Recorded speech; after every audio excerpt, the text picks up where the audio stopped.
Bienvenidos, soñadores de fortunas y exploradores de destinos, a un nuevo capítulo que brilla con la promesa del oro en el baúl de los días olvidados.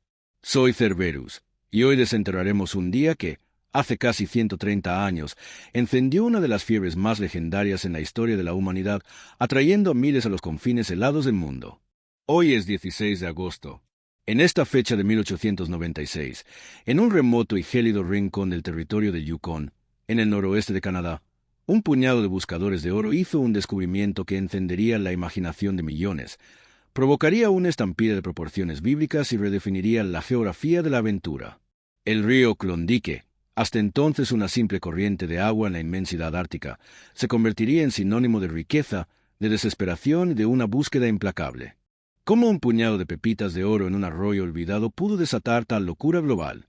¿Y por qué el 16 de agosto de 1896 no es solo una fecha de un descubrimiento geológico, sino el día que simboliza la audacia humana, la resiliencia ante la adversidad y la sed insaciable de riquezas?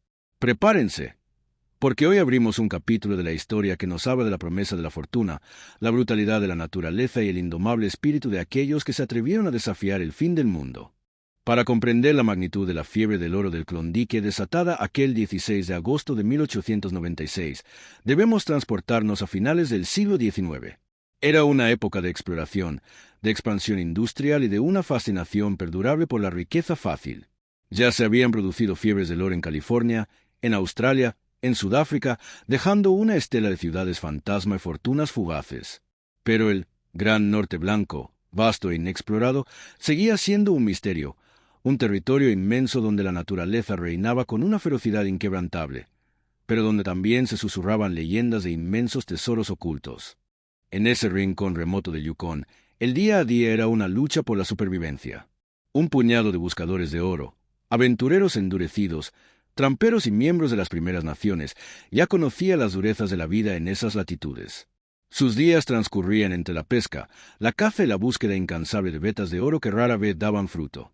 Era una vida solitaria, de esfuerzo constante contra un clima extremo, con inviernos donde las temperaturas podían caer a menos 50 grados Celsius y veranos fugaces de mosquitos implacables. La comunicación era escasa, los suministros limitados y la civilización, a cientos de kilómetros de distancia, un recuerdo lejano. Entre esos buscadores estaban George Carmack, un veterano prospector estadounidense, casado con Kay Carmack, una mujer perteneciente a la nación Tagish-Carcross, Tagish First Nation. Junto a ellos, su hermano Squakum Jim Mason, Kais, y su sobrino Dawson Charlie Kaagooks. Este pequeño grupo, parte de las primeras naciones y adaptado a la dureza del entorno, había estado explorando las cabeceras de Ravi Creek, un afluente del río Klondike, durante el verano de 1896. La historia, en parte mito y en parte realidad, cuenta que Carmack fue guiado por Squakum Jim hacia el arroyo después de una expedición de caza, o quizás fue Squakum Jim quien hizo el descubrimiento inicial mientras pescaba. Lo cierto es que la sabiduría y el conocimiento de la tierra de los pueblos indígenas fue fundamental.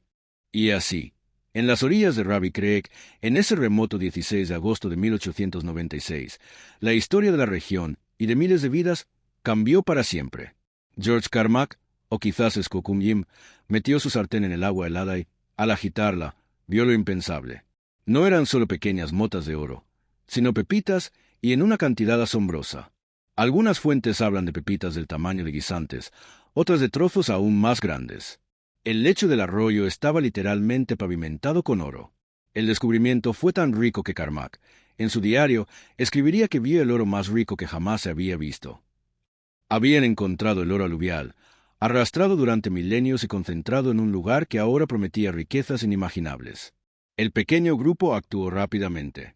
Al día siguiente, 17 de agosto, Carmack y sus compañeros se dirigieron a Fortimile, el puesto minero más cercano, para registrar sus derechos de reclamación.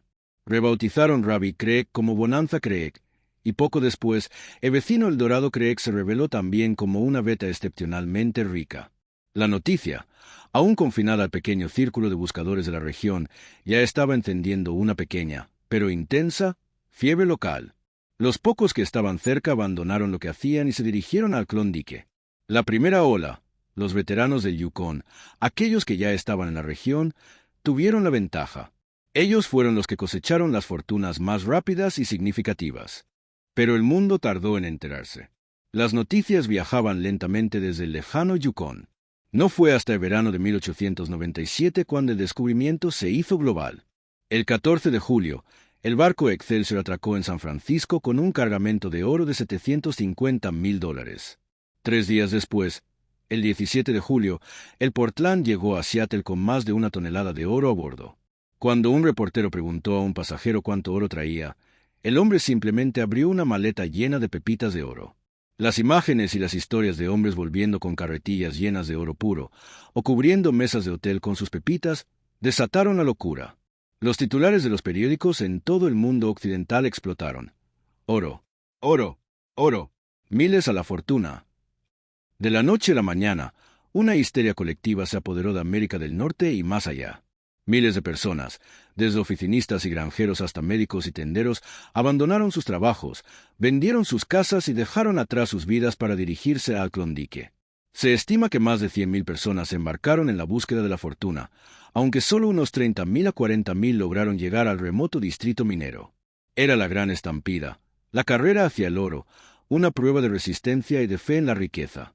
La promesa del oro era cegadora, pero la realidad del viaje era brutal. No había ferrocarriles ni carreteras al Klondike.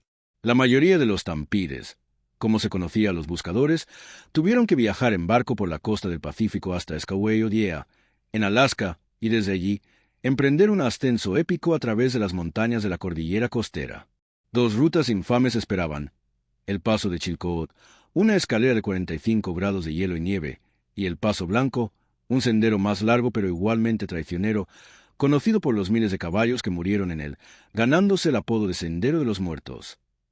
Las temperaturas heladas, los ventisqueros implacables y los derrumbes eran la norma. Para agravar la dificultad, las autoridades canadienses, para evitar la hambruna masiva y mantener el orden, impusieron la regla de que cada buscador debía llevar consigo 1 tonelada de provisiones, suficiente para sobrevivir un año. Esto significaba que cada estampe tenía que realizar docenas de viajes de ida y vuelta a pie por los pasos, llevando cargas de 20 a 30 kilos cada vez, para transportar todo su equipo y suministros. El viaje era un infierno de trabajo extenuante: congelaciones, enfermedades como el escorbuto y la disentería, y accidentes mortales. Muchos se dieron por vencidos, algunos murieron en el camino. Solo los más fuertes, los más determinados o los más locos lograron llegar a los lagos interiores, construir sus botes y navegar río abajo hasta Dawson City. Los pueblos indígenas locales, como los Tlingit y los Tagis, jugaron un papel vital como guías y cargadores, pero también sufrieron el impacto devastador de la afluencia de extraños y las enfermedades que trajeron. Los que lo lograron llegaron a un lugar que era, en sí mismo, una maravilla de la fiebre del oro: Dawson City. De ser un humilde campamento minero en 1896, se transformó en 1898 en la ciudad más grande al oeste de Winnipeg y al norte de Seattle, con una población de más de 30,000 personas. Era una ciudad de tiendas de campaña, cabañas de madera toscas y, sorprendentemente, una vida nocturna vibrante. Salones, burdeles, teatros y bancos aparecieron de la noche a la mañana. La vida era ruidosa, caótica y cara. 1 docena de huevos costaba $3, una fortuna para la época, y el café se vendía por su peso en oro. A pesar del caos, el orden fue sorprendentemente mantenido por la legendaria Policía Montada del Noroeste, NWMP, que impuso una ley estricta y una moral victoriana. A diferencia de las caóticas fiebres del oro estadounidenses, en Dawson City se valoraba la ley y el orden, evitando gran parte de la violencia y el bandolerismo. Era un crisol de caracteres: prospectores sudorosos, millonarios de la noche a la mañana, taúres, estafadores, mádems elegantes y soñadores con los ojos brillantes. Artistas como Jack London y Robert W. Service capturaron la esencia de esta era en sus relatos y poemas, inmortalizando la dureza y el romanticismo del Klondike. La fiebre del oro del Klondike, sin embargo, fue efímera. Para 1899, el oro aluvial más fácil de encontrar se había agotado, y el interés decayó tan rápidamente como había surgido. Muchos de los que llegaron tarde o los que no tuvieron suerte, se fueron con las manos vacías o incluso más pobres de lo que habían llegado. Muy pocos encontraron la fortuna que anhelaban. La mayoría de los que sí se hicieron ricos fueron aquellos que suministraron bienes y servicios a los buscadores: los comerciantes, los dueños de salones y los transportistas. El 16 de agosto de 1896, y la fiebre del oro que desató dejó un legado complejo. Transformó el Yukón, sentó las bases para su desarrollo y lo integró a Canadá. Tuvo un impacto devastador en las primeras naciones locales, desplazando a algunas comunidades y alterando su modo de vida para siempre. Pero también dejó una leyenda perdurable, una historia de aventura, de resistencia humana contra la naturaleza salvaje, de la esperanza a la locura que el oro puede desatar en el corazón de los hombres. Es un recordatorio de que, a veces, la verdadera riqueza no está en las pepitas, sino en la experiencia, la audacia y el espíritu indomable de aquellos que se atrevieron a buscarla en el fin del mundo. Al cerrar hoy el baúl de los días olvidados, nos despedimos de un capítulo que encierra la magia del oro y la cruda realidad de la supervivencia, una epopeya humana que sigue resonando en nuestras leyendas. Gracias por acompañarnos en este viaje extendido a través del tiempo.